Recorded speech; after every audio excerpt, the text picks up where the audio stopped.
Behind every face and every action, there's a name. And the search for those names, well, that's where these stories begin.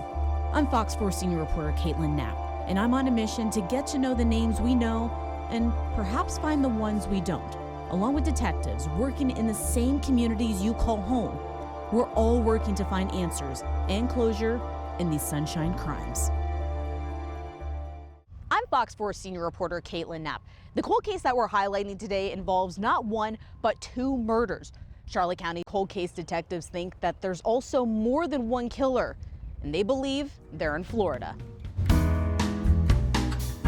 A day on the water, typical for people living in Placida, Old Florida, about 12 miles south of Englewood. Some, like Harry Billy Scott and John Stanley Smith, go for the fishing. As a young teenager, I can remember Harry in that particular area, and I knew Stanley. James Kenville, now a major at the Charlotte County Sheriff's Office, says Harry and Stanley would take this mullet boat out early in the morning. Harry would hire him and pay him a few bucks to help pull the mullet nets. On October 9th, 1990, they stopped at a fish house for ice and gas before heading up to Lemon Bay. It's an area surrounded by mangroves, and it's where Harry and Stanley were murdered. The day they were found, I was out there. I was a fairly new detective. Near Don Pedro State Park off the coast of Cape Hayes, their bodies were found beaten and shot. Harry was shot 5 times with 2 different types of guns. Cold case detective Mike Vogel says Stanley was only shot once, but the fact he was shot at all baffles him. You know, he was killed, I think, in my opinion, for no good reason. He says Stanley was mentally impaired and had the mind of a child. Detectives believe he was in the wrong place at the wrong time because he was with Harry. It was suspected that he was associated with folks that were doing drug smuggling. But how do you kill 2 people in the middle of the water? Vogel believes the killers had their own boat. We think that the people in the other boat, we believe there was more than one person, entered Harry's boat and the fight ensued, if you will. When they were found, Harry's body was in the boat. Stanley's was in the water. It had rained, so evidence, blood evidence, washed away.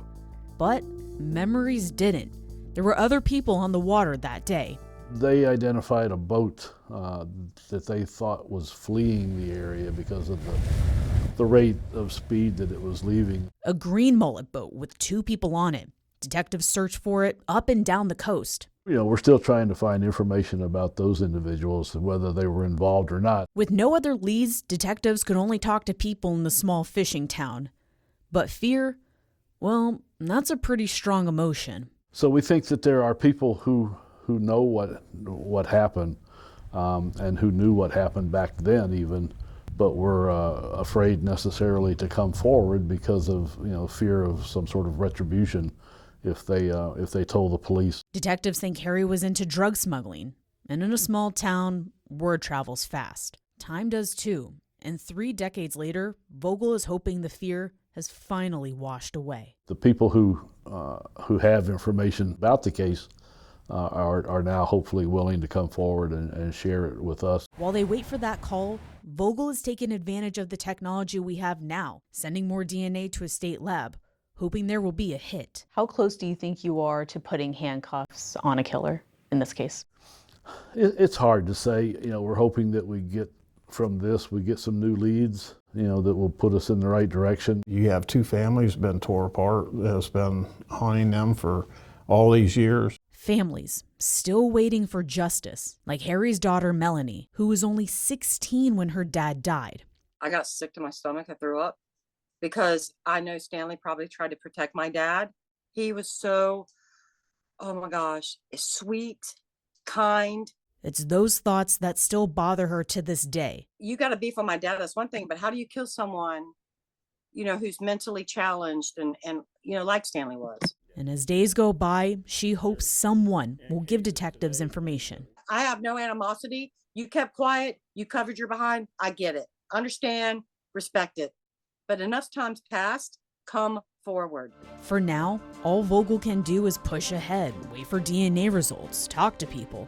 and hope one of those efforts will crack the case. We're not going to give up trying to find you, so you might as well come forward and let's resolve this.